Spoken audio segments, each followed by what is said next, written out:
Hub represents and what it's going to be doing. So without further ado, I am going to invite our very first speaker. And she's going to speak about the works that the KLIMAX Hub does, the projects, short-term plans, long-term plans, and how they achieve their programs. So up first, I'm going to invite Peace Raji up to speak, and she'll be speaking for the next 10 minutes. Hello, Peace, and welcome. Hello, everyone. Can you hear me? Good afternoon. It's lovely to be here with everyone. I can see so many familiar faces and a few new ones as well. I'm going to try and share my screen. Fingers crossed it works. I think, Kemi, you might need to make me, yeah? Kemi, can you give me access? Because I have done already. Thank you, hon.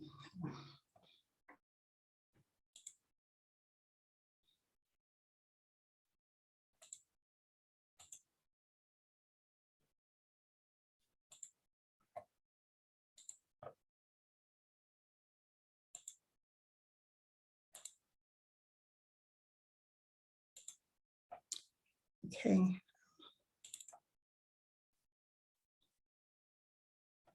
Right, I don't have a lot to, it's not like a lot of presentation, this just gives us a nice overview while I speak, really. Many of us are not, are already well aware of KLIMAX Family Hub and the wonderful work we do in KLIMAX. So our vision really at KLIMAX Family Hub is to make living better for the African children and young people, to enable them thrive, achieve their full potential, and enable integration into their local communities. So that's what we're all about. And all the work we do is geared towards this.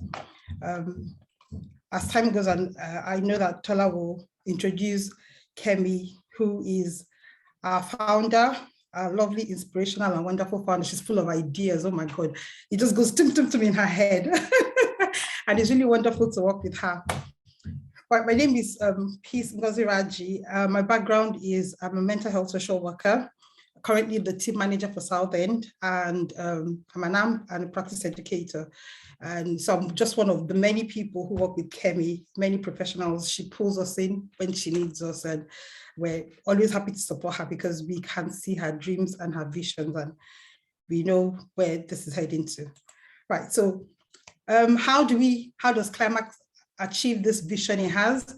We work in partnership with parents, carers, families, local authorities, communities, groups, various partners, like I've already kind of mentioned, and lots of projects and work that KLIMAX gets involved in: children and safeguarding, education, language and learning support, children and adult mental health, drug and substance abuse, county lines and crimes, internet safety, sexual exploitation, domestic violence, period poverty, supporting families in crisis, family relationship education, and effective early intervention services.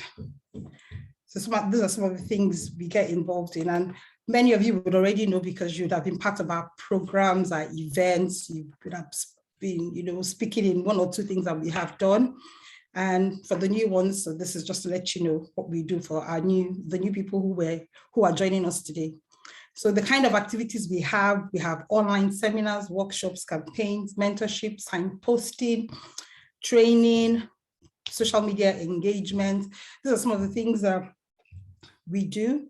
So during the lockdown, we held numerous seminars and workshops on all sorts of subjects and topics that people were interested in. We just don't go off and do things. We listen to the community, we listen to what people say they want, what Africans in our area say they want, what the local authority says they'd like to hear us talk on, or information. So popular ones were like domestic abuse, children's safeguarding was very, very hot. I think we held several seminars.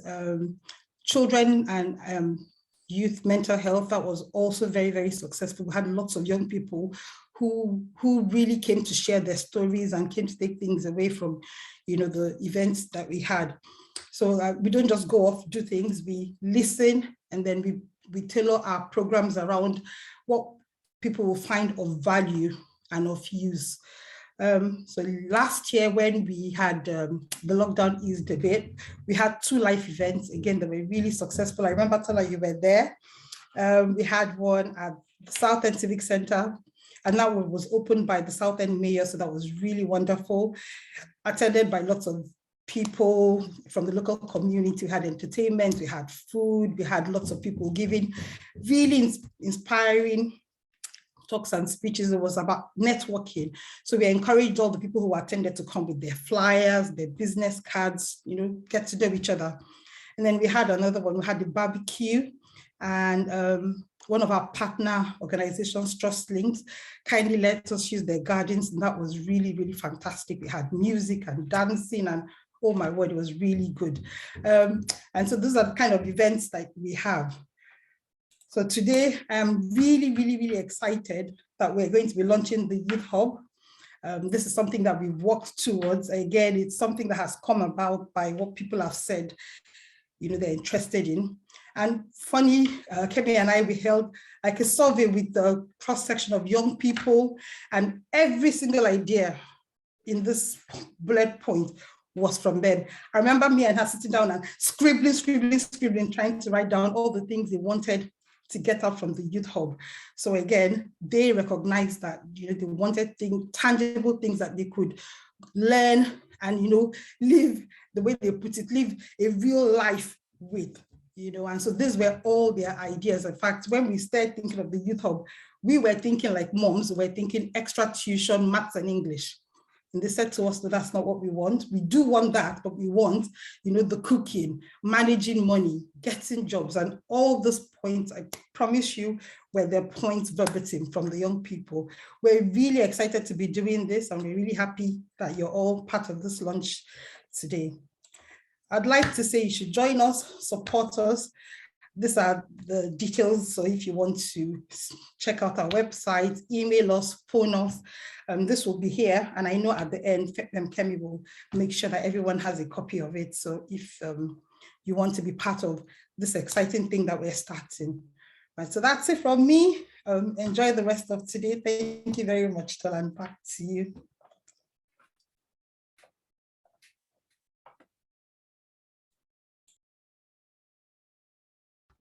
I have to remember to unmute myself. Thank you so much for that piece. Thank you for giving us so much information about the hub and everything that was ongoing, all the work that you did last year, especially during lockdown.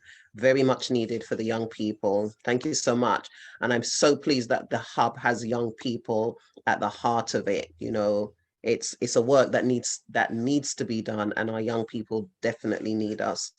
Up next, I'm going to move on to our second speaker for today. He's an inspirational leadership speaker and a corporate trainer. You know, he's going to be talking to us about the importance of mentoring and role model. I want to introduce the one and only Mr. Charles Kieran. I always love hearing this man speak, always love hearing this man speak. And I can see everyone giving him a round of applause already. So over to you, Charles. You know, Tola, I could listen to you all day speak. Such beautiful, dulcet, musical tones coming out of this beautiful voice. Such a delight to be here. And I'm really wondering what the only man is doing here, to be honest. This is looks like a female-oriented, female-loaded program. I'm just teasing. I'm just teasing. When Kemi instructs me, that's the word, instructs me to be here, I have no option but to be here. So that's why I'm here, to lend my voice to this formidable process, this program. Now, in terms of mentoring, I see so many beautiful friends. Priscilla, lovely to see you, my good lady. Hello. And I don't think I've met the other ladies yet, but I shall do very soon. Kemi and I have an interesting story. Okay, I think a part of the story that most people are not aware of.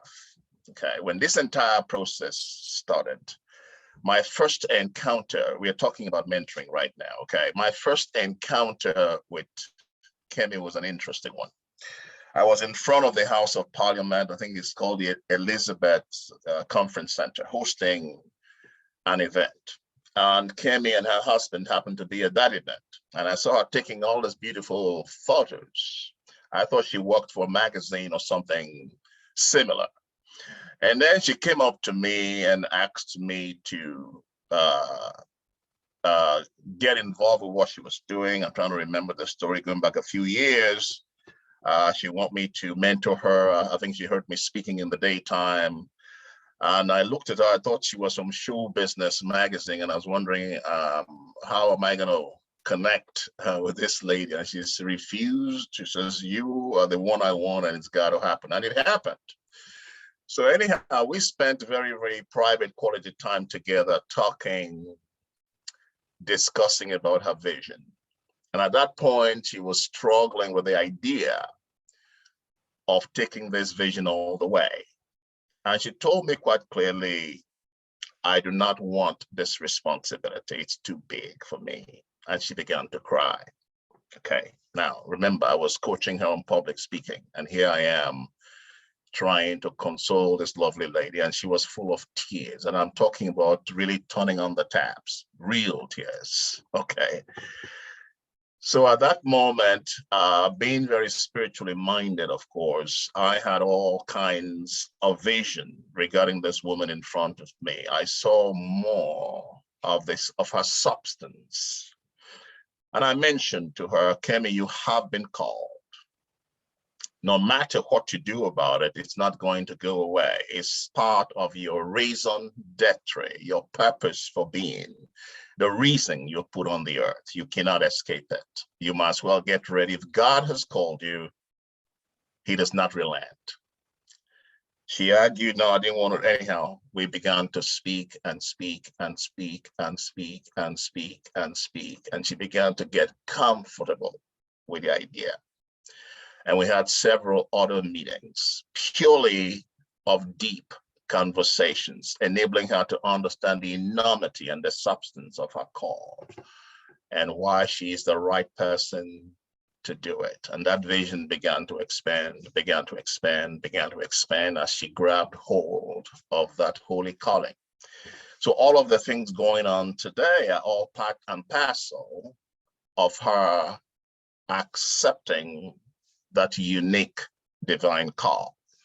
And then, of course, her own creativity kicked in, and she has now begun to expand the scope of that calling, venturing into different areas. Kemi is a special woman. I do not do this lightly, all right? For me to accept the responsibility she's put on me, clearly because I know I am equally sowing on very, very good ground. It's a delight, it's a privilege, it's an honor to be able to mentor, coach somebody who is making so much difference and who's going to continue to make so much difference. So I take it not only personally, but very, very seriously. So Kemi, in front of everybody, probably I've not said this to you before, I'm letting you know right now, I'm truly delighted to be able to play a very small part in your evolution and where you're going. You're a special woman, okay? I know your story. We've shared deep conversations. I know how far you've come and I know where you're going. Now, being a mentor is of critical importance for those of us looking to mentor other people, especially young people. You know, it's been said that sitting with a mentor across the table for 30 minutes is the equivalent, potentially, of you reading 5 books. The idea of a mentor is to stop you from making unnecessary mistakes, is to help you to leapfrog your competition, is to enable you to understand how you make quantum leaps. Avoid areas that will sap your energy, dissipate your energy and your time, and go to the crux of the issue and the crux of the matter. A mentor is critical in helping to direct the course of your life. It's not a mentor in every area. It's usually a mentor in specific areas.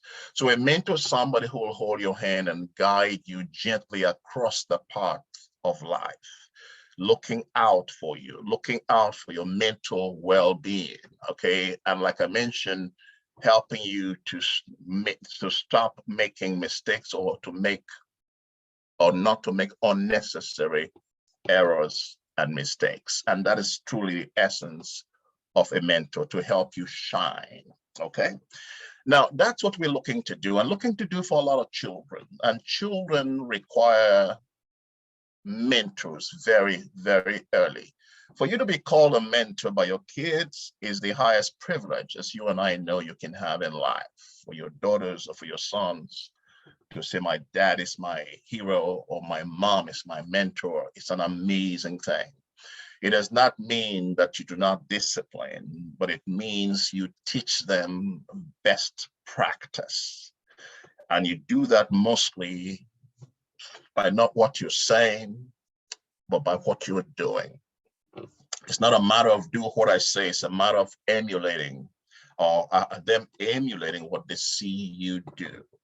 So, I mean, I take, for example, there are times I tend to mention to my kids, they've seen me in the middle of the night in my prayer posture. They have seen me in my prayer room, or they've seen me in my office. I take time out for them to know certain time of the week, they now understand what daddy does a certain time of the week in terms of periods I spend in fasting. All right, I do all that so they not only hear, but they see. Okay, they see, because they might not respond today, but in 5 years' time, in 10 years' time, when they equally begin to deal with the true issues of life, they'll reflect back and say, how did dad deal with these situations? Not what he said, what did I see him do? Over and over again, whatever breakthroughs I have a tendency of calling my children and saying, guess what God did for me? And I'm saying those things because I want it to be second nature to them. So their default positions will be that God is truly able to rescue. God is able to save, not when I get to heaven, right here and now on this planet. God is able to do it. And so we have to go the way.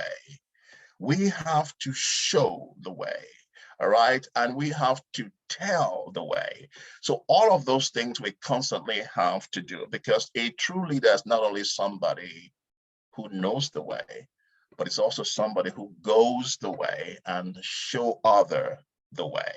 And that's what a true leader does. And that's part of the process here. So for the parents listening in, I am speaking, of course, to the converted. You know how tough it is to raise children, especially in these climates, okay, where they know precisely what their rights are, where they know precisely how to access the internet to find out any information they're looking for. And you have very, very few tools in your arsenal when it comes to raising these children that you can apply to catch their attention, because certain of those tools I know no. So you are reduced to very limited. Mine is limited to taking the phone off my daughter, and that really, I mean, that's the worst thing you can do to her on this planet, is to take her phone. Okay, so that I found out to be the most effective tool that I have. That phone is going for one day, and it's like, oh my God, it's dead. Okay, I mean, it's all over. All right, so so that is the only thing I have right now. So most of the time is spent talking, trying to get in. We have a tough job as parents in this current dispensation with the social media. Headmasters have called us. Headmasters have spoken to parents. Manage your children's time on social media. It's a problem that nearly every parent is having in school. It's too much. So we spend time trying to, what I say to my daughter, she complains, Dad, you want to talk to me about the Bible all the time? Like, the amount of garbage you take in, I have to try and get some of that stuff out, okay? By correcting the deficit, I have to share some, so she understands. We've got to put some God stuff in. If we don't do that, all you're going to hear, all your friends say, on all you get on social media. There's no space for God in her mind. She thinks Sundays is an amazing opportunity. Just once a week, she thinks that's great amount of time to serve God, but we're trying to make sure that she gets. So it's tough being a parent right now, is what I'm trying to say. Really, especially if you're a hands-on parent, it's very, very tough, but God has been faithful. So for those of you involved with Kemi, KLIMAX, I want to say a big thank you. Tola, I know you've been there from the very beginning. Events I've attended, you've always been there. I want to say a big thank you for locking arms with this amazing, amazing lady. Kemi, her heart, as you know, is in the right place. Beautiful personality, beautiful soul, and very, very intelligent and very, very serious with this calling. So let's all do what we can to support her and make this a breakaway success. And let's ensure we transform lives in the process. Well, God bless you all. Thank you. Thank you so much for that. Thank you. Awesome. I had to jot down, one of the first things that you said at the beginning, which was very intriguing. Like 30 minutes in front of a mentor is like equivalent to reading 5 books. And I thought, wow, I'll be sharing that later on today. One of the ways they say that you're a good listener is, and also a learner, you take something away and then you now go and share it with somebody else, that which you have learned. So I will be sharing that today, definitely, with a few young people, awesome. And I'm so happy that you shared that, even in regards to everything that you shared, with being a mentor. And it's so important for us to understand that it's not only what we say, but it's what they see us doing. That is so important, because we can say so many things, but it's what we do, the experiences we go through and how we dealt with it, how we overcame, is what they're watching and That's what right. they're looking at and what they're going to take away. So thank you so much for that. Thank That's you. right. Thank you so much for sharing on that. We really appreciate you. Awesome. Thank you. Thank you, my dear Tola. I'm going to move over to my third speaker for today. She is a broadcaster, someone I've known for a while as well. Haven't seen for a while, but so it'll be very good to hear from her today. She's going to be talking on exploring and nurturing a child's creativity. So I'm going to welcome Priscilla to the platform. Priscilla, over to you and welcome. Thank you so much, Tola. It's so good to see you. I should be saying Happy New Year, Happy Birthday like 3 times over. It's been that long since I saw you. And let me say a very big afternoon to everybody that's here. I'm not so sure how I'm going to be able to follow up with, our Mr. Kieran just then, but I'm going to, I'm going to try. He's always a very hard act to follow.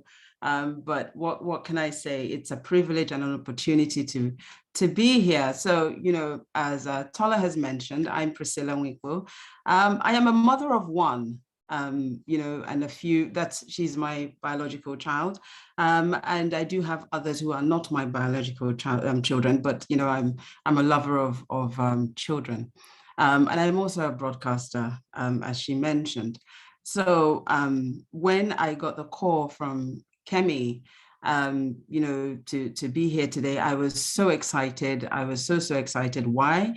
Because so many times in the past, Kemi has reached out to me and, the dates will always clash. And I'll be, oh, goodness me, can I never have a time when, I wish you would, call me, reach out when the dates do not clash. I don't have something else in my diary. So today, it's a real privilege and, great to be here.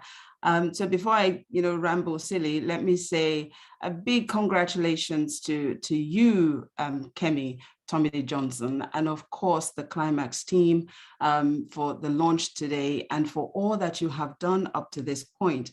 I've been watching you over the years, and as Charles has said, you have been, very sincere to this cause, and you have given it everything. So congratulations to you. So when that call came through, that, after we got over the excitement, the question was, so what do you want me to speak about? So, it wasn't quite as eloquent as you know, the title that that's you just heard there. But it was a very long sentence that came with, okay, so touch a little bit on here and go there and, you know, go all of that. So I said, okay, no problem. I will put it together and hopefully have something to say today that I hope will be helpful. So, you know, all too often when we hear young people, especially those from the African and Caribbean communities here in the UK, it comes with a connotation of challenges and difficulties. And that, in my opinion, I think it's that way because of the narrative, the daily narrative that we are fed through our media, especially here in the United Kingdom. And make no mistakes, it is by design. So for me, I've often questioned the way our UK society is set up. And I know you're wondering, what does she mean by that? I've often questioned, and I've come to the conclusion that our society is not set up in the interest of the family unit. And why do I say that? Let me just share the most basic example of that. The most basic example of that is the family unit, in the sense that our children will go to school between 8, 9 and come back at 3 p.m. But for us as adults, our work hours are between the hours of 9 to 5 standard.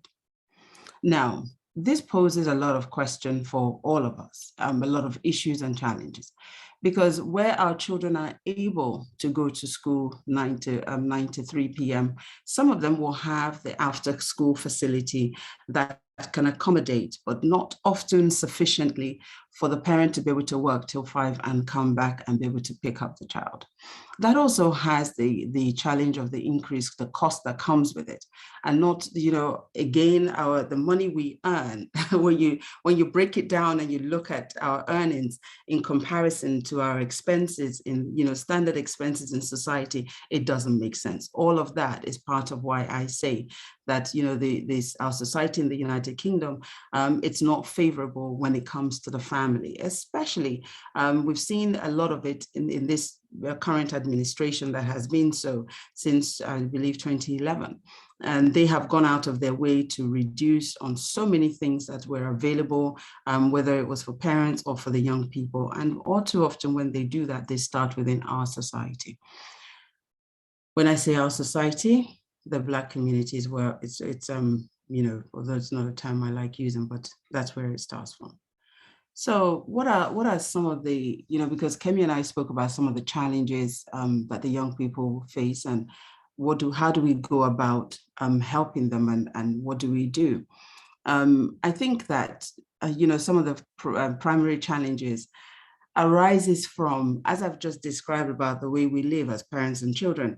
I think some of the primary challenges arises because as parents, we are grappling with keeping the roof over our heads, making sure that our children are where they should be, and so on. And we lose ourselves in translation. When we lose ourselves in translation of life, of trying to make sure that we're catering and caring for everybody else and that they are fine, we as parents, you know, we lose our place. And we often forget that you cannot give what you don't have. So, you know, and the pressure that brings, the pressure of being able to hold everything together. You know, as Charles was just sharing there, I couldn't help, I was just smiling in my head when he talked about the fact that he had to take away the mobile phone and he has to put in more God as much as possible. And as he shared about, you know, the way he spends his time, not all of us are that privileged to be able to spend our time in that way. But, you know, in so doing, if we're able to, it makes a lot of difference. I think it's also important for us to understand that, you know, everything we do in life is about relationships. Our ability to be able to recognize the creativity in our children, or to recognize what their abilities are, what their skills are, what they're good at, stems from the kind of relationship we have with them. And I think that, you know, we forget sometimes, we take it for granted and assume that just because we're their parents and we all live in the same house, that our relationship is automatic. We don't have an automatic relationship with our children. It's not guaranteed in that way. It's so crucial for us to recognize that and to be able to build it up. So how do we address this in order for us to be able to, recognize who they are and help and support them to become what they're supposed to be? I think the first step that we need to take is to recognize it. And how do we address this when we do see it? Work-life balance, we talk about work-life balance so much. It's something that, it rolls off the tip of our tongues. And I think some of us are probably going to finally get that now, with what the experience of the last 2 years has created for us. It has permitted some of us to work from home. It has, it's created that flexibility of maybe working some days at home and some days at the office. So I think a lot of us are going to begin to see that work-life balance. But I recall many years ago, my daughter was in secondary school. And I remember I used to work in the city. I used to work in Middle Temple Lane. And every morning I would, first I had moved home. And when I moved home, it meant that, and I left, she was still in primary school. So I wanted her to complete that school before, move into a school closer to our new home. So that meant every morning we would get up early, everybody get ready. I would drop her off at school, park my car not far from there, run off for the train, run into the office. At the end of school, somebody would pick her up for me. My brother would pick her up. Then I would go over there and pick her up. And, all of that. You all know the story of how we would go back and forth. But after a couple of years, I think it was 2009, by now she was in secondary school. I decided it wasn't the best decision. Well, it wasn't at that time, it just sounded odd. But I decided I'm going to leave my job. Because I thought, no, I need to give this girl some time. I need to understand, I remember we had this conversation. She sat down with me and she literally just told me about her, how she sees things, school and all of that. And I was just amazed. I think, up until that point, I had taken some things for granted. But that conversation meant that I had an opportunity to do something. And so I now started building my life around her time and her. So one of the things that I did intentionally, deliberately, was whatever work I did, by the time she's coming home, you could literally set the time by her. By the time she was coming home at 3:20 or 3 whatever, put the key through the door, I was there. She would come in with her friends and, they would play, talk, whatever. But I was there. I was in my room, or I would be in the kitchen or whatever, making sure that. But I spent a lot of time listening to her friends, listening to the things that, she liked, she didn't like, and what have you. And by so doing, the relationship that we developed has been the anchor of us today. If I had not done that, if that hadn't happened, there was a time when I was toying with the idea of sending her to boarding school. And had that happened, I realized today that I would have lost, that relationship, that knowing her. Not everybody is able to do that. But if you have the opportunity, is important. And so from that, I learned, Charles mentioned there about the phone thing. I remember I refused to give her a mobile phone until it was my brother who bought her a mobile phone when she was 13. And I remember thinking, how could you do that without asking me? Because she would often say, well, Mom, everybody in my class has a phone. Why don't I have a phone? I said, listen, what do you need it for? Is there anywhere you go to that you don't go in the company of a family member? You don't need it. And it worked out very well at that time. She complied with me. And eventually my brother bought her a phone. I remember one day we had a conversation about some of the things that happened in school where children were taking pictures of each other's, private parts and whatnot. And I recall saying, why do these parents buy children these phones that have cameras and whatnot? And my daughter just said to me, she said, Mom, The children don't know any other phone. The only phone they know is the ones with cameras. I was like, oh my God. Okay. That's when it hit me that the different generations, different technology. I migrated from the technology where I saw the telephone when it was a brick to when it became, small to where it is now.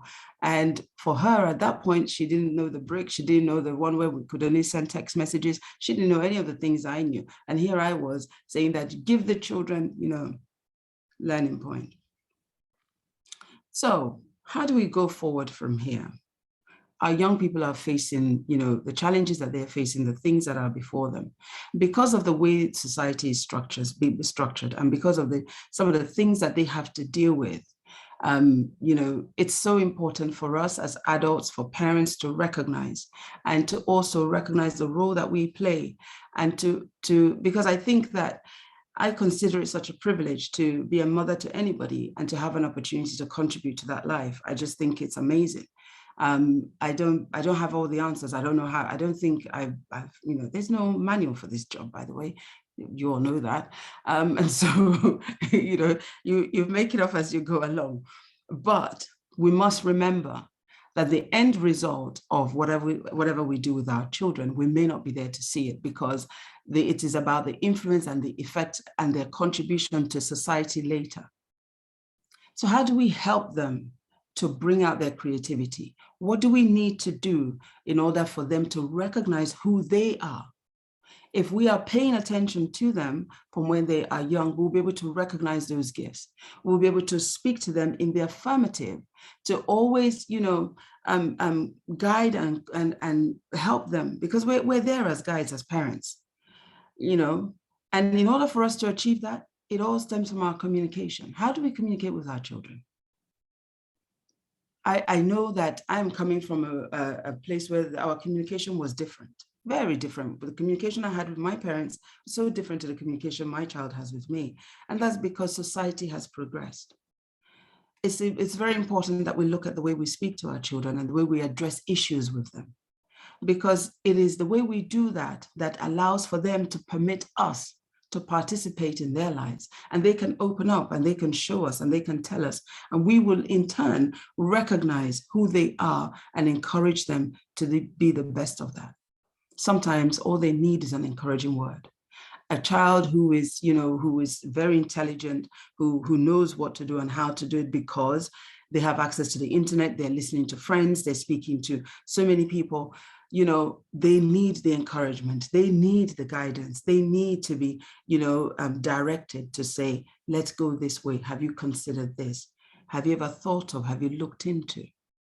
How much time do we spend with them, maybe to the movies or just nowadays, Netflix? How much time do we spend with them, or do we just let them do it on their own? We need to engage with them, because where we're not engaging, where we're not forming that relationship with them, we will not be able to recognize what their gifts are. You don't want somebody outside being the primary contributor to your children's gifts and abilities. So it is from that we work on what their creativity is and guide them. Is it that they're a dancer? Do we need to help them to get to some kind of dance school? Is it that, they like to sing? Can we help them, for instance, with a teacher that can guide them in the area of their singing? What is it that they like to do? We won't be able to do that. We can't recognize that if we are not their primary, playmate, their primary friend, their primary people that they socialize with. We won't be able to attain that.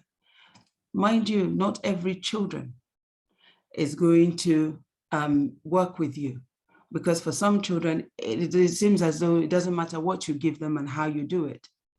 They will do what they want. And that is why it's so important, what Charles mentioned about prayer. I don't want to assume that everybody here is a Christian, but for those who are, you have to invest in prayer. You have to invest. I recall when she was doing her A-levels, and as far as she was concerned, she's failed. And I would always say to her, I mean, we have these, whether it's the A-level, the degree, the stories surrounding that quite a bit. But with the A-levels, she was sure she had failed. And I said to her, don't worry about that. She would go and she would come back and she would say to me, Mom, no, I failed. Then I'll ask her the question. Just answer this question. Did you write your name? She will say, yes. I'll say, fantastic. That's 5%. Now let's move on. And she would be looking at me as though I was crazy.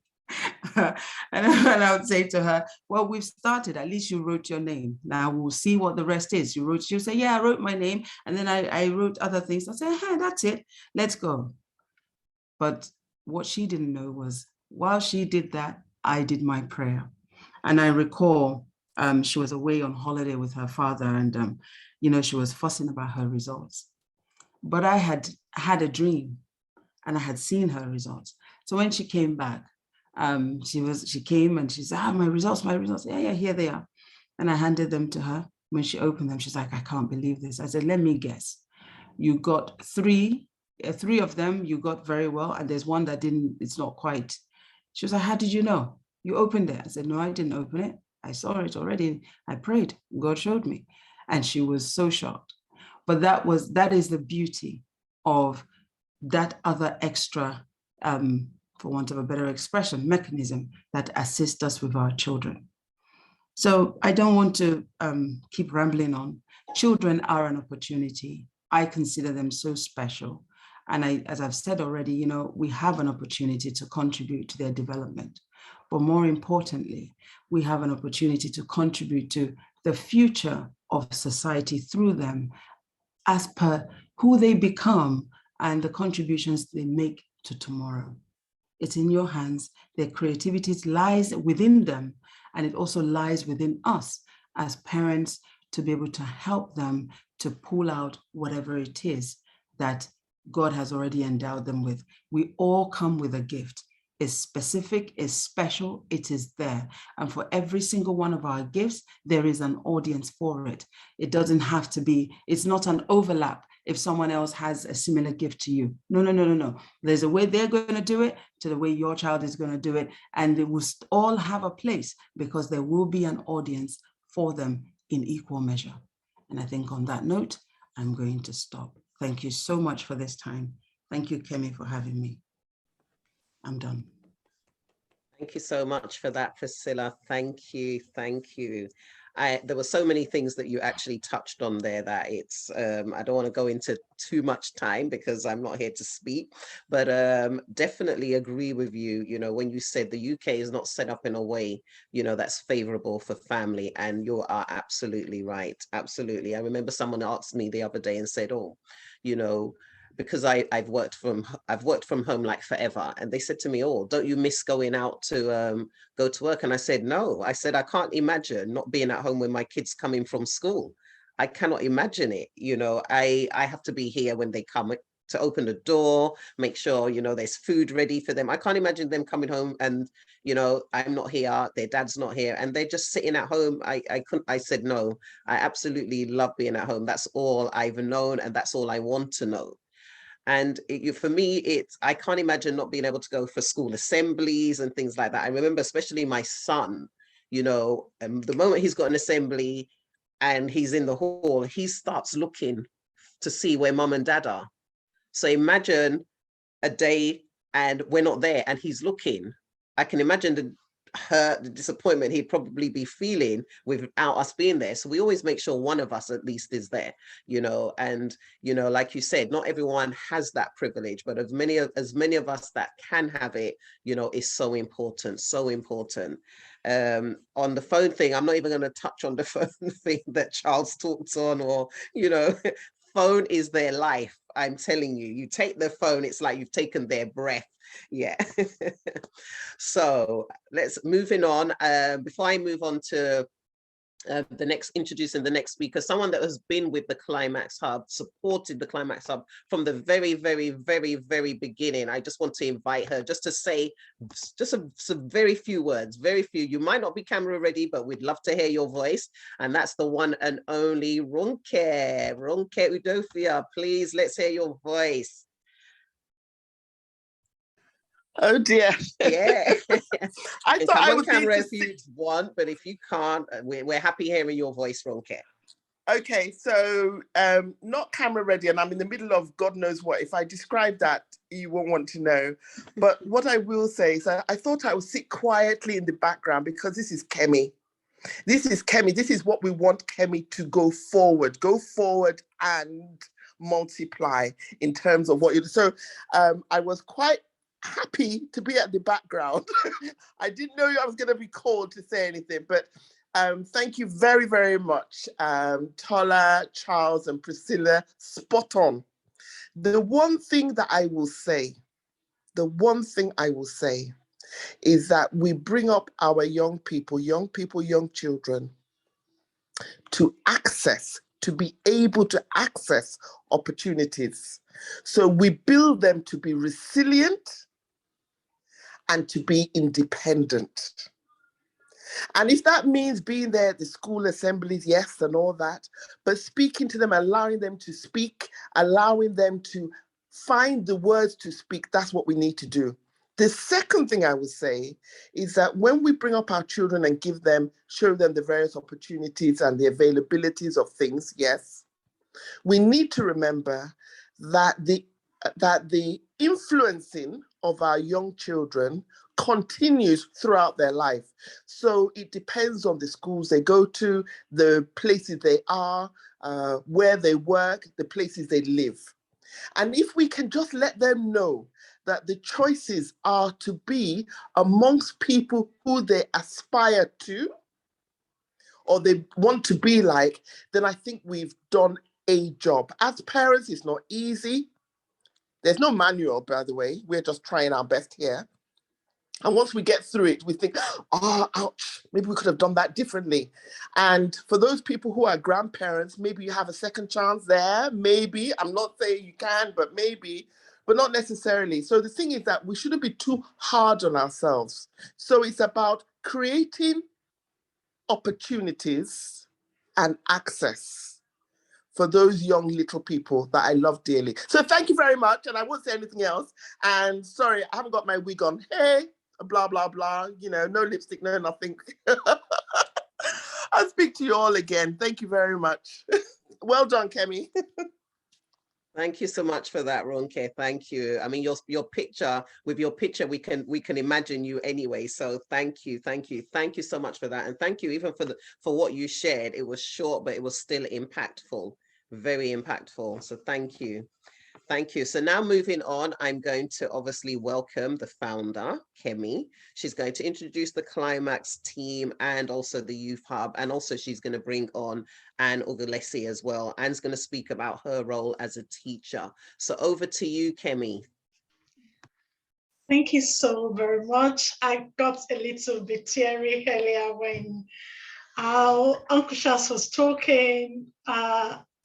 You know, I'm into the habits of, I don't like calling, once you're older than me, I still had that culture in mind. So Auntie Priscilla, thank you so much. Auntie Ronke, and to all the wonderful people on here this evening, thank you so much for making up time to be here.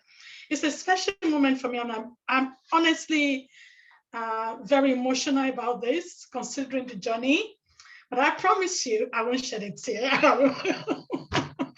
You know, because I remember that fateful day I sat with Uncle Charles and I said to him, this is too big for me. I don't want it. And I actually knelt in my room and I prayed. So anyone that is close to me, they will tell you this is not something that I do really want to do, because I'm a very bubbly person. I love my life the way it was. Just sit down with my husband and the children and we just have fun. But I guess God and life has a way of changing people's course. KLIMAX started out of the fact that I volunteered to support some group of young people during the Olympics. And I discovered that majority of them were from broken homes. They were kind of going to relocate them from Stratford to disperse them so that they don't cause havoc for the Olympics.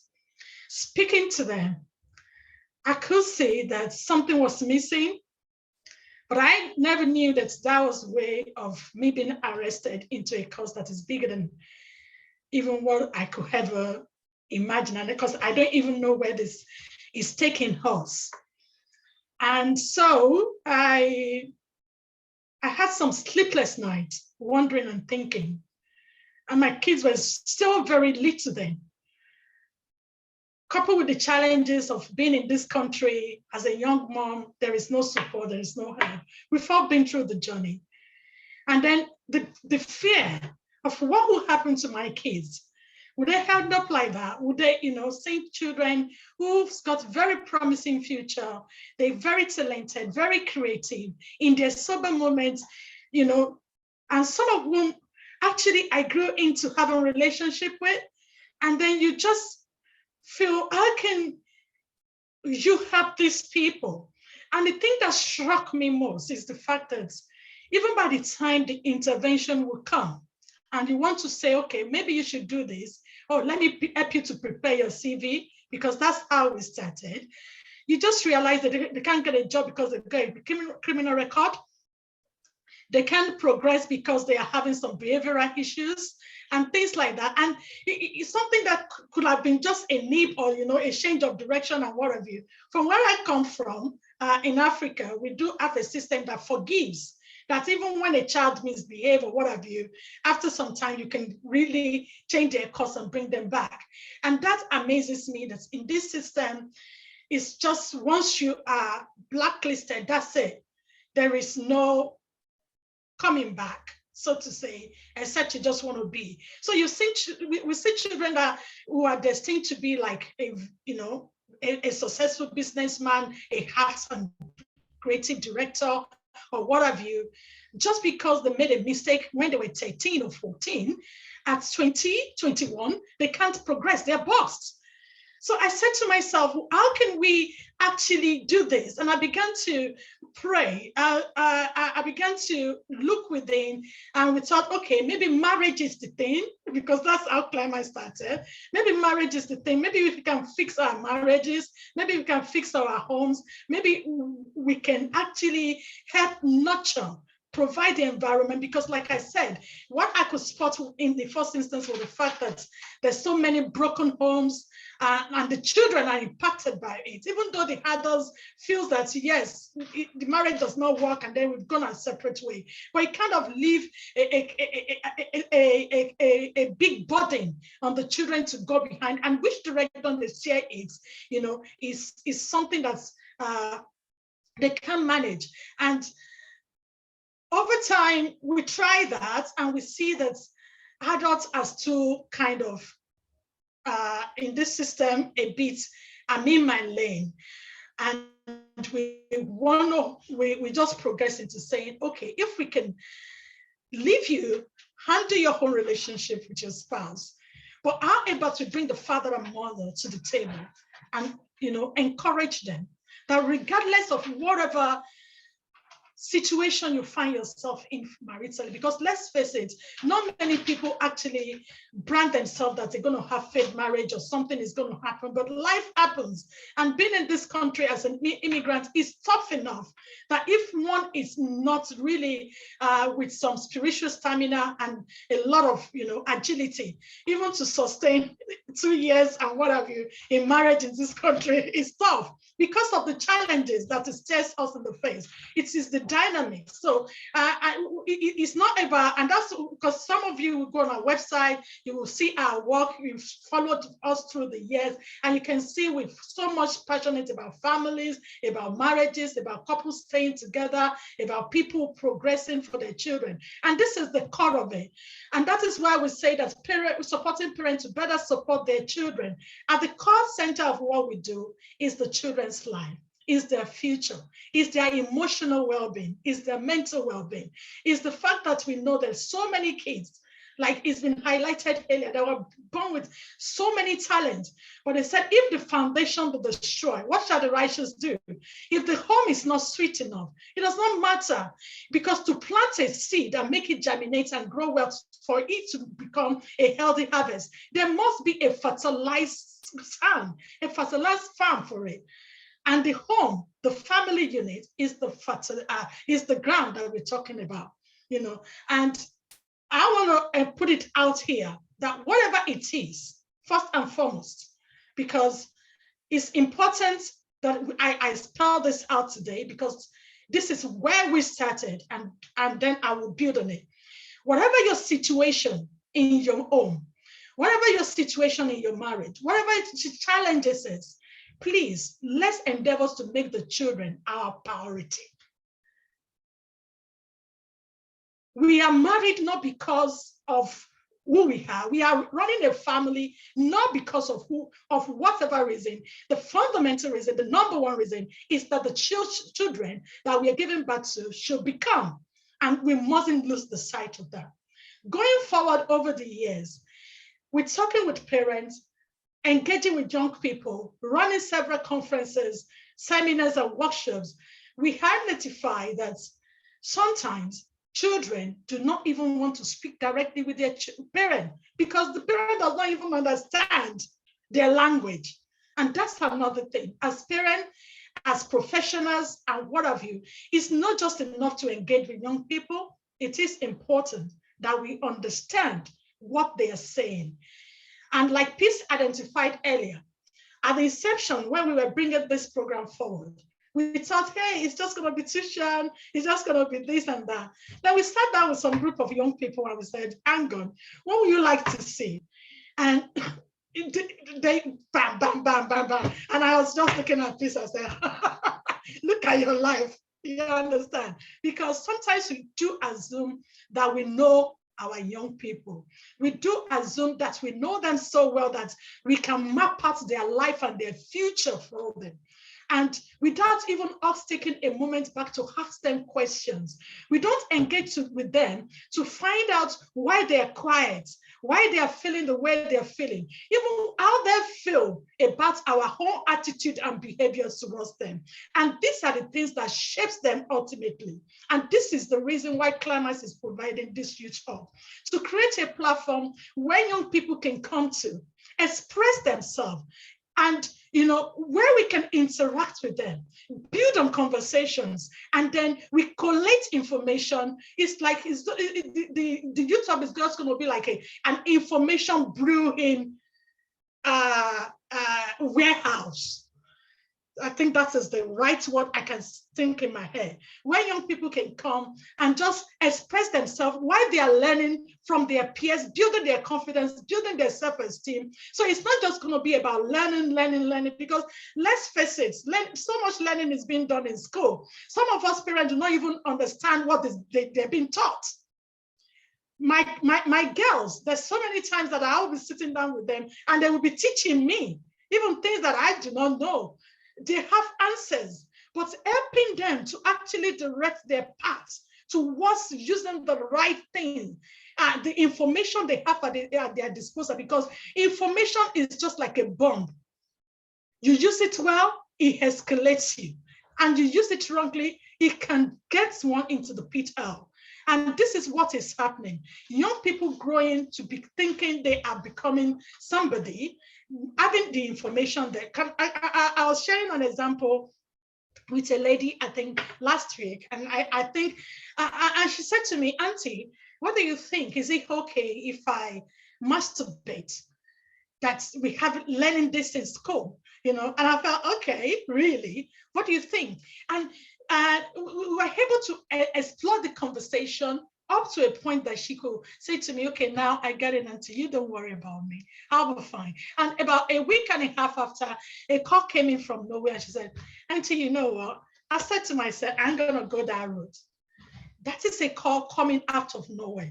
So it's providing that ground. Not assuming that we know everything and we just shock them with all the religion, all the cultural, you have to do this, you have to do that. So we are saying that we want to help them become. We want to help you as a parent as well, to tap into their creativity, to tap into their mental state, to see the way they reason. And I'm not saying we have all the answers, because we're going to be working with you. We're going to be working with several professionals.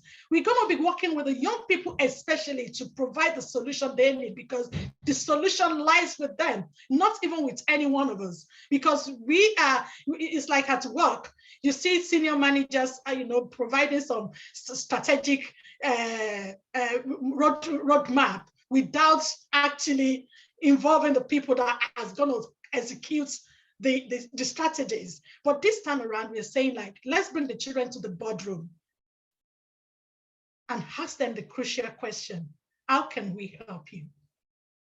And then empowering them to kind of like walk through the path.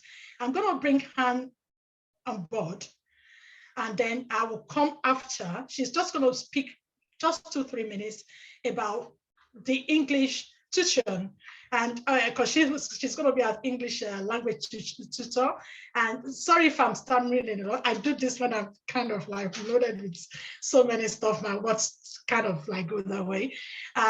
She will come on, she will tell you a little bit, then I will come on and tell you what we have planned for the next year, and how you can better support us by sharing all the information within the community, especially around Southend, because that's where we'll be having our physical site that parents can subscribe. It's not going to be about just learning and what have you. We want, in our goal for the next 5 years is to have young people who are independent enough to mentor their peers.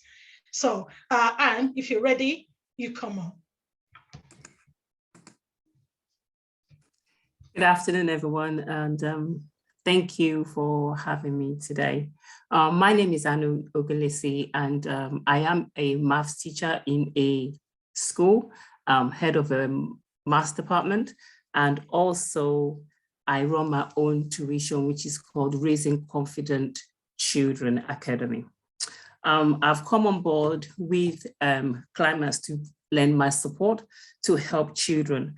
Because being in school, I realized that it's not just the academic side that they need, but we also have to ensure that we inspire them, we mentor them, we help them to understand. They are going through life and they just think, oh, it's all about academics, I don't want to be in school. But when we make it interesting for them and they realize that we actually care, they actually put more effort into their work.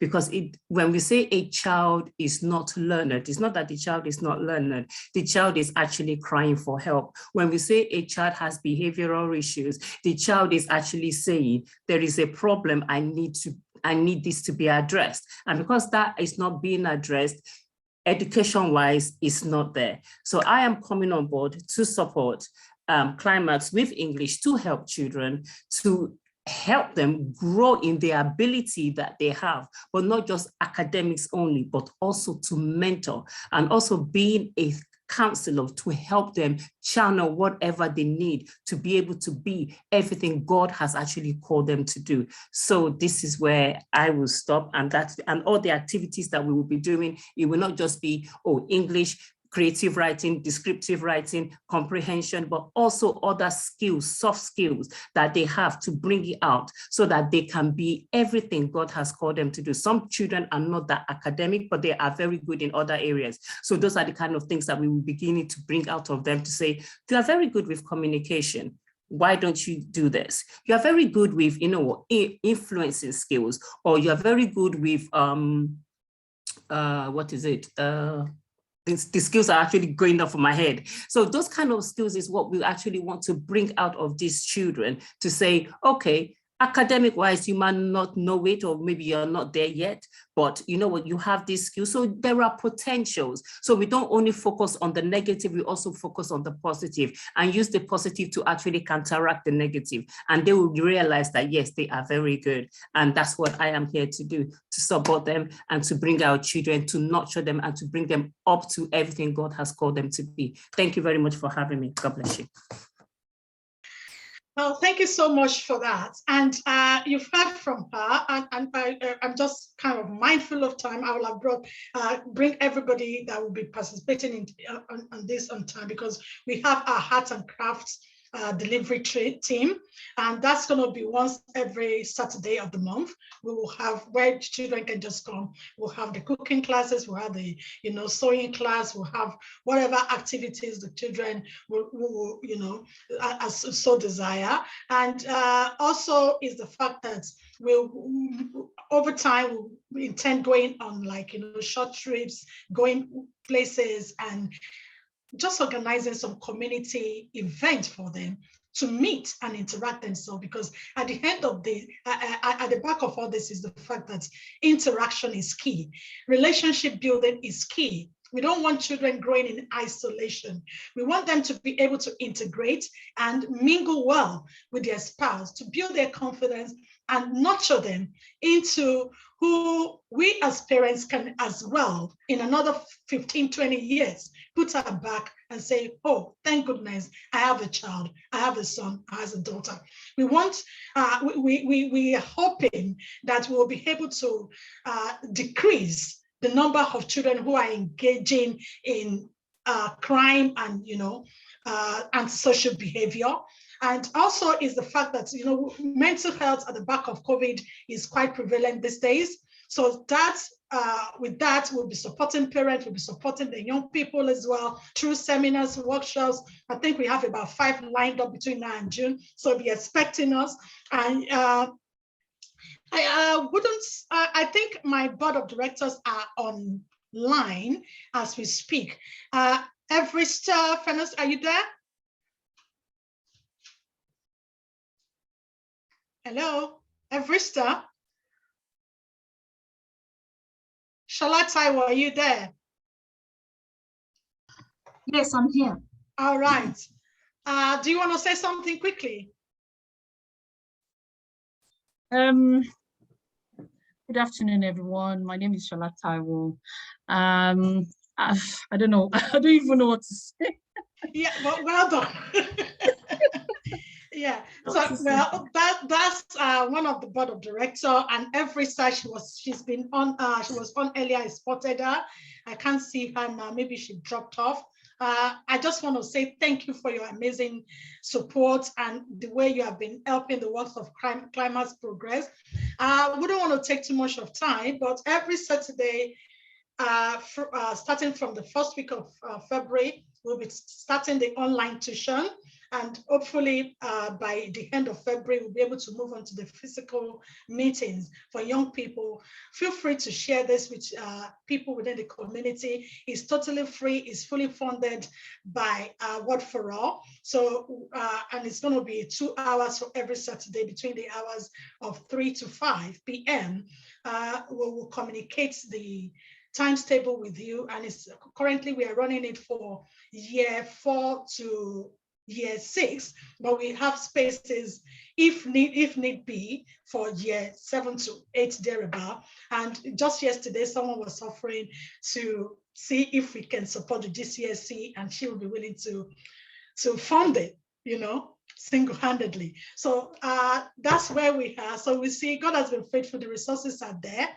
We are just expecting you to signpost, and it's not about people who are, because there's something in our community that you think because something is free, is not quality.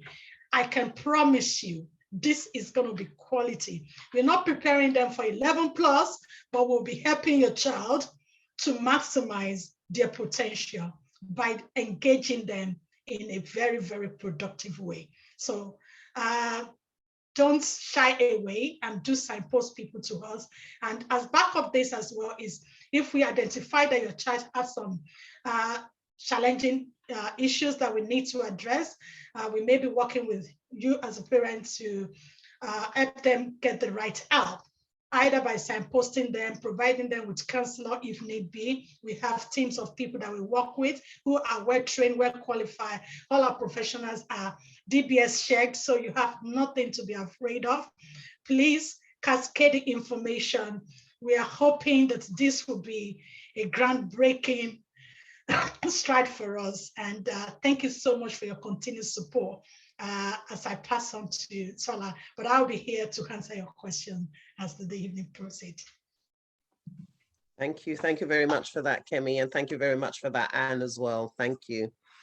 Thank you. So the takeaway from that, and one thing that Kemi did mention is communication. Communication, understanding our children's language, so important. I always say children speak in two ways, verbally and with their behavior. If they're not speaking verbally, there's a way that they're behaving that you have to be in tune to be able to pick up. Either something's going on, something's disturbing them, they're not talking about it, but they behave in a particular way. So they might just come in from school and straight up to their room, not saying anything. Whereas usually they come in from school, they're engaging, they're interactive. And so sometimes we have to notice behavioral changes to figure out that something's going on, and we might need to be the one that starts that communication with them, and then they open up. I remember I saw it with my daughter one time. She came in and she's usually very bubbly, and one of my friends was there, and it's one of my friends that she really likes. So she's extra bubbly when she sees her. And she came in and she was very bland. She was not really talking, and, and that kind of thing. And, we noticed something was going on. And so when my friend left, I went up to her room and I said, what's going on? And she was like, nothing. And I'm like, nope, something's going on. She was adamant, nothing. And I sat down on her bed and I said, I'm not moving from here until I know what's going on. Then she opened up, the pressure from her friends to try and be a particular way and be someone who she didn't want to be. And, it was a lot. She had that conversation. She felt a lot better. But I had to pick up on that behavior because she was not going to just come willingly to come and tell me. So we have to be able to understand their language. They're either going to speak verbally or they're going to speak with their behavior. But understanding their language is so important. And their verbal language, we have to understand. We have to be so in tune. Sometimes when my daughter would come and be saying some things, I'd have to now call a friend and say, what does this mean? What is it? Just so that I could appear like I understand their language and I'm up to date, because they're not going to educate you. They just come and assume that you know what this is. As they're talking, they expect you to know the new slang, the new terms they use, and you just catch on. So wanting to be cool, I'd go and find out what it is and say, oh yeah, just to be, but we have to understand their language, because like Priscilla said, from our days, we use the brick phone and the phone that only texts. They don't know that. They probably haven't even seen it unless you show them a picture of it, because all they've known is phones with cameras and everything else. And then we have to catch up now, because the world is moving ahead. So we have to catch up. We can't turn around and say to our child, I'm going to take your phone and give you a brick phone. They wouldn't even touch it. They wouldn't even touch it. So we have to catch up and know that the world is advancing. We have to advance with it so that we can be in tune with our children as well. But thank you very much. We'll have a short Q&A after our last speaker. So I'm going to invite our last speaker on, and I'm going to invite Kelly Marks. Kelly is a youth participation worker, and she's going to talk about the importance of the young voice. So Kelly, over to you. Hi, thank you so much for having me, and apologies for the grumpy man that keeps appearing in the background. I don't think he realises that this is actually a live meeting. So thank you so much for inviting me, Kemi, and can I just say a huge congratulations for all that you and the team have achieved at KLIMAX. It is incredible. And I know that you're going to do some fantastic work for the young people of Southend, so best of luck with it all. You've done some fantastic work already, and I hope that we can continue in our conversations and hopefully help support you moving forward. Already had some amazing stuff. I'm a mum myself, and I know how difficult it is. I've got two boys, they're 16 and 18, which is quite possibly the worst age at the minute. And I do remember that once when I was at work, my son had been particularly annoying, and it was an inset day, so he was at home, and he rang me up really angry, and he said, where's the cable for the Xbox? And I said, it's in my bag. So that was one of the greatest punishments for him. So I know what it's like to take away electronics. And I think, again, has been touched on so many times, we hear a lot about, and I know from a parental perspective, I wanted to parent my own children in the world that I knew. And it's so important that we remember that we are parenting in their world now. And it's been said so many times, the world has moved on so fast. And, people getting involved in kind of crime and violence and, drugs and this county line stuff. It's moved so rapidly, and things that we assumed as when we were young, there's so many innovative ways now to get to young people, and young people are influenced by so much more than we were.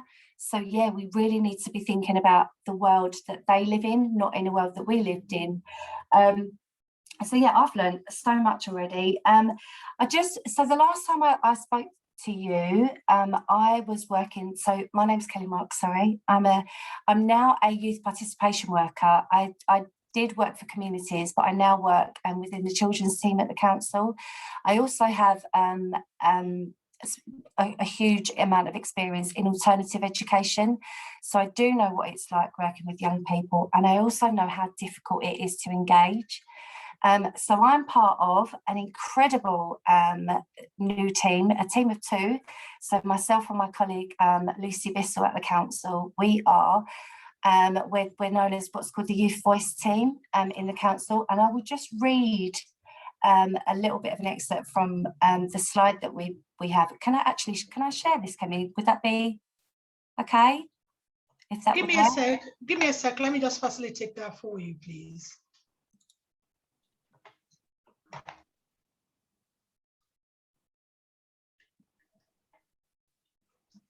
Yep. That come up? Can you see that? Can you see that okay? Brilliant. So yeah, as I said, we're part of the Youth Voice team at the council that sits in children. So this is our manager, Ruth, my colleague Lucy and myself. And effectively, our team gives a voice to young people. So we're based in the children's services, but we are connected to all of the teams within the council and kind of the third sector, so SABs and some of our grassroots community organisations. And also, we have some good relationships with families across Southend as well. And part of this new team is to really make a difference in hearing or to hopefully make a difference to the way we work as a council, and to have an impact on young people's lives by hearing their voice. And I know it's been said so many times today. I love that piece you mentioned, co-production, that this is something that you're developing with the young people. It's not just for the young people, but it's directly in tune with what they want, and there couldn't be any better service that serves them. So that's incredible. So we have to do it because, as it says there, child participation is one of the core principles of the Convention of the Rights of the Child. So we actually have a duty as a council to ensure that children's views are expressed. But for me, it's fantastic timing, because, as you've said, Peace, we really need to be hearing the views of the young people. And what is incredible is they have a completely different insight to what we as adults have. And some of the things that we've heard already are things that as an adult wouldn't have even occurred to us. So it's been incredible to hear how they feel about things, how they feel about their own lives. And sadly, one of the things that we've realised is a lot of our young people do have quite low aspirations. So it's high time that we do give them so many more opportunities. So what we've done within our youth team already, we have 3 groups so far. So we're trying to expand our reach. We're trying to work in schools, but at the minute, our existing groups are the Southend Youth Council, which is open for young people aged 11 to 18. We have a group for the children in care, which is also for those looked after children, which is aged 8 to 12. And then we have an older children in care council, aged 13 plus. We're also in the process of setting up a care leavers council. So this will be the voices of young people who are leaving care. We're also, as I've said, we're looking at working with young people, making sure that we really get into schools, different community groups, but to really hear the voices of the young people. And the idea of it, as you've said, it's about having fun with them as well. It's not about just sitting down and asking their questions. We're trying to give back so that we maintain that engagement. We're trying to make everything fun. So far, we've had an out of hours event with the museum. We've had cooking lessons with the children. We've done a day in Belfast. So we've done lots of things. And all the while, like you said, Kenny, you were fiercely writing things down. So they don't even realise that they're inputting to services most of the time. And one of the main objectives in bringing the young people in is because, as I've said, their voice gives a completely different aspect as to how, as a council, we've been running things. So, you know, you'll have services for children. So there's an early intervention team which supports families. You also have social care teams in the council. You also have educational establishments for young people in the council. But how they run has been devised by adults. And does that best fit the young people who are using those services? How will we ever know unless young people are looking at how those services run, giving their feedback, and equally ensuring that their feedback has been heard? So, as I said, we've had so many events already with the young people. So we had a mix of the young people from the Youth Council and some of our young people in care. There was a team of 13 of them, and they interviewed the Senior Director for Children's Services 2 weeks ago. They were trained by Hayes. Hayes Recruitment did a special workshop with them, so they were fully trained before they interviewed them, before they interviewed the people for their role. And I sat behind a candidate who was physically trembling. So such is the enormity and the intensity of young people that yes, she was physically trembling. It was amazing. It was a great insight to see. And we'd asked the young people, how does this make you feel? And they said, so powerful. That, you know, the level of excitement, passion in the room, it was great for young people to feel so powerful. And we met with the children on Thursday, actually, and I've said to one of the young lads that was there, how did that make you feel, you know, interviewing these people? And he said it would have been even better if we'd have known if our impact made a difference. And I'd said to him, it absolutely does. And he said, surely not, surely that won't. And we explained that there were two panels. So there was a senior panel of colleagues in the council, and there was also the young people's influence. And absolutely their views will, I mean, we don't yet know the outcome, but it will be 50% as to the reasoning as to why this person will have been employed. And they asked some questions that we wouldn't have even thought about. And also, as we know with young people, they see through absolutely everything. You can't hide. There's no room to be a fake person as a young person, because they really know who, you know, they can really see through you. So there's a real honesty with young people's views as well, and a real innocence, you know. So it's been an absolute pleasure to work with them. We have so when services are commissioned by the council, we will be ensuring that young people have a say in that. So we have a young inspectors programme. As I've said, we've got team building events. We're looking at developing some work experience and some volunteering opportunities with the young people as well.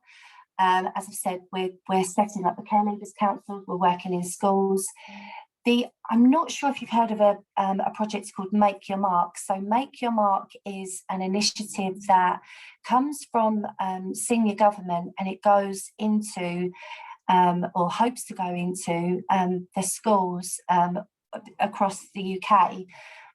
We don't have contacts with all of the schools in Southend at the moment, but we have been driving around in our cars and dropping these vote slips off, and young people get to make their mark, literally tick a box on the issue that is most important to them. And some of those issues include things like knife crime, homelessness, poverty, climate change. So these are all huge issues. And I know that we've spoken about ourselves and our world and our impact as adults. And sometimes, you know, we see that it is frustrating to raise young people in accordance to the world that we lived in, but we're really consoled by the fact that young people, this young generation, are so in tune with matters of the world that affect them, and they're far more vocal than we ever were, or I ever was as a young person. And it's high time to give them that opportunity to speak and to make an impact. This is their world. So as I said, it's an honour to be able to give them that feedback that helps to shape their future. Yep, as I've said, it's a new team. It was so new. I think we started in late December last year, so that's how new we are. But already we're having a huge impact. We're hoping that we can work with, hopefully work with yourself, Kemi, to explore more opportunities. You are welcome. So yourself and any of the team are more than welcome to come and spend some time with us. Look at how we can support your young people. Send your young people to us. There are opportunities. We really want to make the Youth Council a lot more diverse than it is. We already know, and I did before I joined this role, I did roll my eyes a little bit at the Youth Council, because I said there are so many more young people than there are, you know, in the Youth Council. We need to be really making an effort to make sure that more young people, not necessarily those from grammar schools, are in the Youth Council. We need to open it up to ensure that all young people are in that. So please, if your young person wants to join the Youth Council, we will make every effort to make sure that they're feeling welcomed. They meet once a month. If you want more details, I can give you those. Making every contact count. I've put that because, as we know, it's all well and good us as adults recommending a service, but as my son will tell you, he's not going anywhere unless his friend's going. So, you know, if a young person tells you about a service, you know, if we can get them to spread the word with us as well, that would be really helpful. But also, if you know of any organisations, talk to one another. I think, you know, we can support one another, and there's no better word than word of mouth as well, and it has a huge impact. We will be creating a newsletter, so we will send that on. And yeah, if there's anything else you can think of, just ask us. If there are opportunities that you'd like to expand on, let us know. And we've got, if you want any further information, we're at Youth Voice at Southend, so please let us get in touch. And I think that's me. If I can stop sharing now. Oh, am I still there? I stopped my video. Yeah, so lots of opportunities to get involved. And yeah, I can't, it is such a privilege to be able to welcome these young people in. There are so many opportunities, and yet it is really important that our young people's voices are heard. Thank you. Thank you so much for that, Kelly. Thank you. Thank you. That's been very insightful. And thank you for the work that you're doing as well. Thank you so much. Thank you. I think my takeaway from there, one of the things that you said, I mean, you said many things. One of the things that you said is that young people are so in touch with matters of the world, and it's so true. They are so in touch with the matters of the world, and they know and they feel a lot more than we actually think or realize when it comes to the matters of the world as well. So thank you very much for sharing on that. Thank you so much for touching on that as well. So we're going to a short Q&A session. So if any of you have any questions, you can unmute your mic and ask, or you can drop it in the chat and I'll read it out. So if you have any questions, please unmute your mic, ask the question, ask away, or drop a question in the chat and we'll take it up from there. Who would like to go first? Well, I think I'll go first. So Kemi, can you please tell us where the Family Hub is situated? It's situated in the center of Southend, and it's a venue called Bellevue. That is yet, don't take my word for it, but we know that we have an arrangement with them already. But because parents do preference online in light of the COVID and what have you, if not, we will be starting fully there physically next week.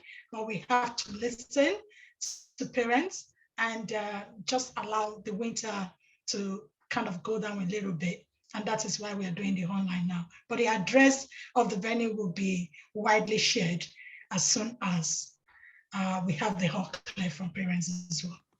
Okay, thank you very much for that. Thank you. Does anyone else have any questions? Please unmute your mic and ask away. Yeah, I do. Good afternoon, everyone. Thank you so much to all the speakers. I'm sorry, I'm currently driving, so I just have to speak quickly. My question will be, the hub, which is a great thing, is it only for people in South End, or can other people join if it takes place online from other local authorities? That's a good question. The online one, because it's we have different pots of funding. So for the online one, we can have people who can join us remotely from wherever, because currently we still do have, because we started work in London. So obviously we still have people with support in London and everywhere because they're still part of the team. But when it comes to the physical one, yes, it has to be in the South End area, considering the journey time and everything as well. Yes. And don't forget also that we do have seminars and workshops, and we'll be making school trips for young people and what have you. So we intend to, as parents can get their children involved, we are very much happy to support, but majority of our support, ongoing support, will be centered around South End and Castle Point area for now. Thank you.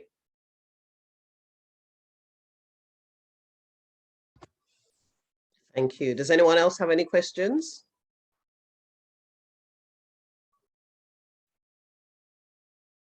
Okay, well, I'll ask another one then. So this question, my next question is obviously to Mr. Charles Kieran. So as a parent, if I am looking to recommend or suggest a mentor for my child, what are the things that I should look out for in that person? Well, I'll trust you to ask me the very tough one. I mean, Tola, how am I supposed to know? Very great question. Well, if I talk about professionally, and then we can probably bring that down to the microscopic level. A mentor essentially is somebody who you admire in a particular discipline. There are very few who have 100% result in every aspect or areas of their lives. So for example, if you are looking to choose somebody from a spiritual perspective, you know what to look for. From a professional perspective, you equally know what to look for. From a marriage perspective, you know what to look for, okay? So there will have to be somebody who have proven excellence in a particular area, okay? Excellence that you subscribe to. And you believe this person will be able to bring me up to speed in this particular area, okay? Then that ought to be the way you are guided to choose somebody. So for kids, for example, then you want to choose somebody potentially who can help you raise the standard of the game of your kid in the area you are looking for. If that is an area of helping them become formidable future leader, then you want to speak to somebody who can birth that in that child or guide a child in that area. In the area of entrepreneurship, for example, money management, for example, discipline, for example. So I guess that ought to be a guide to what you look at to help you lead the child in that direction. Whilst you are on, permit me to deviate slightly, taller. My son is 20 now. We had an incident in his school, okay? And this is what happens with parents at home. And I think I want to make this point as parents are listening in. Top school, we're privileged, top school. And he got in trouble in school, okay? Because somebody was using some kind of racial slur to one of his friends in this top school.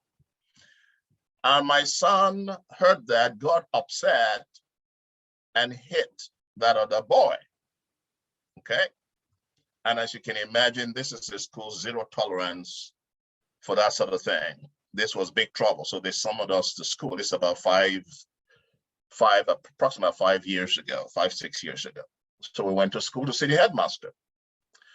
And he said, I have several options at my disposal. We could expel him, we could suspend him, and he read out all the various options. Now, before we went to school, I had spoken with my son, tell me exactly what happened. And he explained, all right, you've been taught to fight for the helpless. That's how I've sort of thing have been instilled in him. People with no voice, stand up for them. But this chap wasn't talking to you. He wasn't addressing you. Why did you get involved? And why did you get so upset you had to hit this person? Dad, because I'm tired of, I said, I understand. Now, guess what I did? Well, his mom said, well, they are picking on Jordan, they are picking, I said, no. This is a moment where we have to go plead for mercy over judgment. I was awake at night, midnight, praying, asking God to intervene. I told God my son was wrong, no excuses. He was wrong, Lord, but I need your mercy, not judgment. I need your mercy. So when we went to school the following day, I was confident we'll get a good outcome. And the headmaster gave us all the options and told me, I said, well, you're a dad of 2 boys. I told the headmaster, I said, you know how kids are. We have done the best to bring this guy up the best we can. He's a good boy. He said, yes, I know that, but this is not acceptable. I said, yes. Anyway, he threatened, went on and on. I knew he was posturing. I knew he was just making, and the guy that was hit, his uncle's a big policeman. And the police officer had said that they should press charges. So imagine having a criminal, having a record on my son. I mean, just imagine how this thing can just get out of hand. We prayed. And he was suspended for 5 days from school. That was the worst that occurred. Honestly, it is tough to raise kids. It is, especially if you're hands-on and you're involved. It is absolutely tough. I have no idea how you can do it without prayer. I'm gonna be absolutely honest. I have no idea how you can do it without prayer, because you don't choose the kids you get. There are certain kids you sit down and have a conversation with and they get it, no problem. Good as gold. There are some kids you speak 1,000,000 times. They don't get it. What do? I have 2 tough kids. All right. My daughter, heart of gold, but tough. So you got to have a way of connecting with these kids and using scripture. That is my get up post. Scripture. Look behind my desk. You see all of this stuff. All right. Scripture. That's what's rescued me. Not my wisdom. That could be massive celebrity in the marketplace. As far as they're concerned, that's that. All right, that's that. They're not interested, just that to them. So we have to use all that we've got. So back to your question, that's the way I would choose. Who is excellent in an area? who has demonstrated proof in a particular area that I know can inject same into my daughter or my son based on what I have observed, not what they say, what I've observed happening. That will be part of my guiding principles. Nice, Tola. Back to you, my dear. Thank you so much for that, and thank you for sharing that story. I mean, as you were saying it, I mean, it totally resonated when you said, you know, it cannot be done without prayer. And I have experienced that firsthand. I know there's some women on here that have experienced that, so that can absolutely lift their hands up and say, yes, you absolutely need it. And it's nothing to do with, you know, us not being hands-on with our children when it comes to parenting. We can be 100% hands-on, but like you said, there are some tough children, and the world out there and the ideas that it gives them and everything else. And, you know, it's, you know, I mean, that's why I said, when you said the phone thing, and I said, oh, I'm not even going to touch on the phone thing that you and Priscilla have touched on, you know, but just sharing briefly, when we took my daughter's phone when she was misbehaving, oh, she took it to a whole nother level. She took it to a whole nother level. She walked out of the house. She's not staying at home.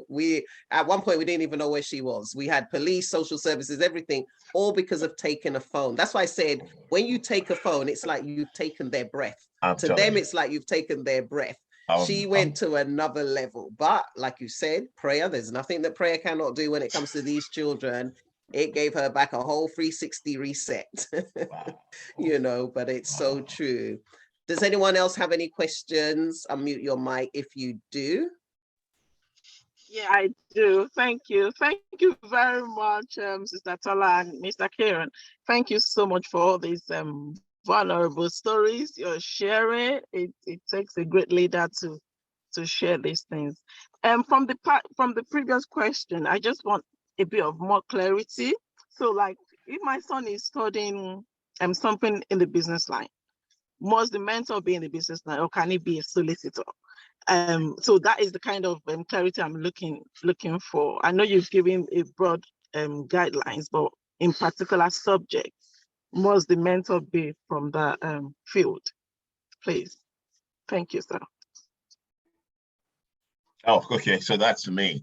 What I would do, let me just put some things in context. The solicitor can help your son with professional order. It can help with how to think. It can help with how to organize. It can help with how to be successful. But a solicitor is not an entrepreneur, okay? You would need somebody who plies his or her trade in that particular discipline to be able to provide the requisite knowledge and expertise to that child, because the life of an entrepreneur is one of turbulence, okay, until they're able to soar into the high heavens. So you will need somebody who understands that. So the solicitor, by all means, can help with discipline, professional etiquette, study, focus, training, orientation, all of these wonderful things to be a successful professional, but not as an entrepreneur, because they are learning themselves how to be entrepreneurs. Okay, so they will need expertise in that area. If I can add to that as well, I want to use the opportunity to recognize all my mentors on the platform, starting from you, Uncle Kieran, because I recognize a long while ago that it's not just having one mentor that counts, but having people who have proven by observation, as rightly said, that you can watch what they've done, not just what they have. Seen people who will package and write epistles about what they've done, what they have achieved. But at the end of the day, when you look at the back of everything, you can see that they only have I call it branding, but they do not have the actual content. And this is one thing that we parents need to be very careful of, There's so many websites out there. There's so many people advertising and parading themselves as a mentor. I think for me and for young people that I've been in contact with, one thing that I always put forward is the character of that person, because you can't give what you don't have. Because one thing is with mentoring is the ability to actually be able to trust that person enough to put your hand in their hands and to work with you.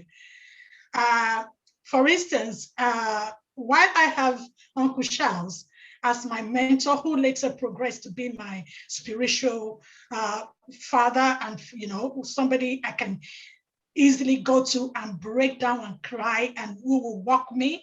And even though I started out as him to mentor me in public speaking, but it later translated into a deeper and more, structure for my thing. Because even coming into this, when he said to me, you have to create your own constituents, you can't just be everywhere and doing, So I have Auntie Ronke, who is more like the mother of KLIMAX in a way.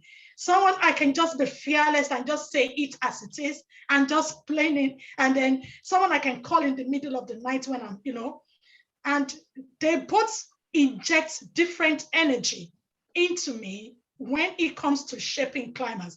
And so when it comes to me parenting my young people as well, at each stage, I get them different mentor, because a mentor for them at the primary education may not necessarily be the meet their needs when they get into the secondary.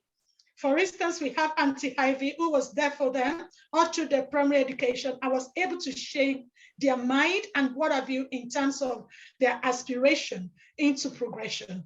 But as they grow into secondary school, their aspiration becomes wider, what they want to be, exploring their individuality, and then trying to look for who, by virtue of your own interaction as a parent, who can actually stay in that point, and then acting on your own intuition. I always say to people, gut feelings will not lie to you. If you want to map your child with someone, it's important that you as a parent, you first and foremost put the right foot forward and try to discover what is at the end. You may not know the order, but your intuition and your gut feeling, your parenting instinct will tell you when it is. What it is not right though, is to say because your child has got a mentor and you back off. Because we've seen tales of children being mentored and being exploited. So you have to keep your eyes peeled. But the ultimate mentoring comes from us as parents, because children see and do more especially what they see us do as parents. You cannot give what you don't have. If you want your child to be disciplined, if you want them to progress well, you must be able to invest some time into yourself as well, or give them a kind of idea that you are actually learning to be able to better support them. So it's not just enough to say, go and do this, but we ourselves taking the stride of role modeling as well. Thank you. Thank you so much for that, Kemi. Thank you. Thank you. Do we have any last questions? Because we shall be wrapping up soon. This Zoom is only till 4, and with regards to time, I think we could wrap up on time, and while I can just do the vote of thanks. I can see Maria 18 on the platform. Maria, thank you so much for joining us. I know you've been quiet, so Maria works for South End Voluntary Organization. Is it SAFs? I don't know.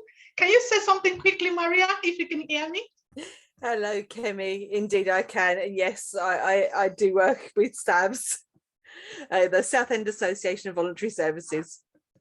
Oh, thank you for making our time to join us. Auntie Alexander Grace, thank you also. You've been on along, and I know you're quite big on disability, and of course, we've spoken at length about not just doing this for young people. Every child is welcome, and they say there's ability in disability. I think I learned that from you. And I know that whatever a child is, they all have potential. And of course, we appreciate you joining us and adding your voice to the launch for today. For everyone who is on the platform, I want to say thank you so much, Peace Raji. Thank you so much for the massive support and encouragement. I can see all the names are Princess Folachi, thank you so much. And Priscilla, Auntie Priscilla, thank you. Mrs. You're Sox, welcome. thank you so much. I can't keep mentioning all the names, but honestly, thank you so much. And I just want to say, we want to count on your continued support, because this is not a one man's job. It's not something that we can say the board of trustees can do or what have you. It's a community, and we want to build together with you all. So ideas are welcome, support are welcome, but most importantly, we want us to work together as parents, as professionals, as individuals within our community to better empower our children. Kelly, I so much appreciate your time this afternoon. Saturday afternoon is quite precious, and I appreciate everyone. Princess Adiola, everybody on here, I say thank you. Sister Kemi, everyone, I say thank you so very much, but I'm counting on you. I'll be giving you feedback. This session is recorded, will be shared later on YouTube. Of course, after review, that's everything on there is okay for sharing. If you have any objection for anything shared, please kindly let me know after this meeting either via text or email or what have you. And then we look forward to better partnership in future. Thank you so very much. Peace. Can I just have you to say something before we round up? Just before Peace speaks, as patron, I can interject clearly. Kemi, can I just congratulate you for the people you've surrounded yourself with. Part of my delivery, I mentioned how smart you are, and people who know you closely really know you are a bright lady. Okay, it's one of the things I love about you, the way your mind functions. Thank you for choosing. See, people like Priscilla, she's not all over the place. You really need to know Priscilla very well to know she's a quality woman. I'm not saying that I tease her more than anybody on this planet, okay? But I'm telling you, she's a quality woman. Good job choosing Priscilla. And having told her, moderate these things for you from day one is a clever move, okay? Smart move. Told us highly appreciated and loved. So well done for this sort of people. I've been watching from a distance for the past few years, those you surround. You know, you and I talked about this at the beginning. We discussed speakers at the beginning, but I've seen how you've evolved, Kemi, and I only know the future is absolutely spotless for you. All right, we are proud of you, okay? I am particularly proud of you. Congratulations. I hand you back to Thank you. Thank you. Thank you so much, sir. Councillor Yetunde Adeshile, you've joined us. Thank you so very much. And Auntie Priscilla, you know I love you greatly. Thank you so much. Thank you. Everyone here, you know, a tree does not make a forest. Kemi is Kemi because you all support and love me, regardless of my tantrums sometimes, because I know I could have so many of them. And of course, my husband and my kids for their huge and massive support. If the home is not good, there's no way the streets can be good. So I'm giving it back to him for all his support and everything the children are doing to just help me, like setting the Zoom up, everything. Sometimes life is easier when we have people we can work with. Thank you so much. I'm not taking anyone for granted. And I just say, I'm hoping that in the next 5 years, mark this date, we will be able to take KLIMAX Family Hub to a greater height, whereby our children are well and robustly supported enough to be a mentor to their peers. And we will be raising a better Southend, a better young people, a better family. Thank you so much. Have a restful Saturday. And I really, really say thank you. I appreciate you all. Thanks for joining us. Thank you. Well, where's Peace? I'm hoping you'll be able to share the link for further support and what have you. Is Peace there? Yes, Peace is still Yes, here. the counseling service and things like that. If you can just quickly interject that and do your bye-bye. It's right. I'm going to try and share again if I can find. Right. So this is some of the links, some of the contacts we have. So the website, the email, and the telephone number. If anyone wants to join us, to support us, to work with us. It's a real privilege to listen to all these wonderful speakers and all of us working together to make this vision come to fruition. So I'm really, really glad to be a part of it. And like Kemi says, this is wonderful and profound. She just made a really wonderful prophecy. In 5 years, we're looking back, remembering today and going, oh my word, how did we get here? So yeah, that's all we have really. Well, all I have really today. Just contact us and we will get back to you with any information, ask us any questions, we'll send you links, we'll signpost. Just choose any of these contacts and we'll be here to support you in any way and signpost. Thank you, everyone. And we're looking for, if you want to join our team, we're actually looking for people who are willing to partner and work with us, either as board, as member, just member of KLIMAX or volunteering or in any capacity. Please feel free to come forward and then we can take the conversation further. Yes, but KLIMAX is growing and we're looking for people to grow with us. Thank you. Thank you. Over to you, Tola. You can wrap. Thank you. And I just want to say a massive thank you as well, as Kemia said. Thank you to everyone for joining us. Thank you for taking out your time. I mean, the number of people on this Zoom has been consistent. So you've been here from the beginning right till the very end. Thank you so much. We really appreciate you taking out time to be here for the launch of the Hub, and also to the amazing speakers, everybody. You've all done a fantastic job in supporting the Hub, supporting Kemi and the team. Thank you so much. And please keep Kemi on your radar. She has so much coming up in this year, even in the first half of the year. So keep her on your radar and look out for the stuff that the Hub is going to be doing. On that note, I'd like to say thank you to everyone once again. Have a wonderful weekend, and we will keep you posted with the upcoming events and everything else coming up. Thank you very much. And have a great afternoon. Bye, everyone. Thank you. Bye, everyone.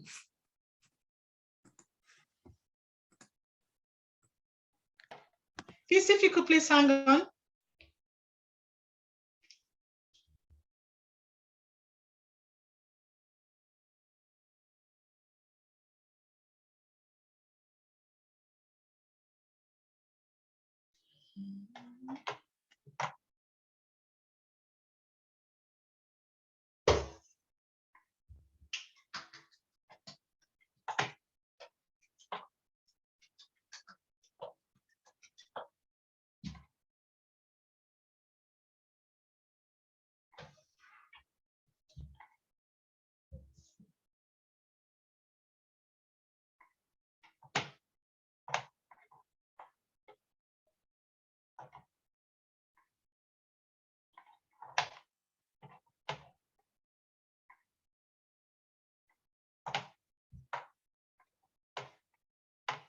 Okay.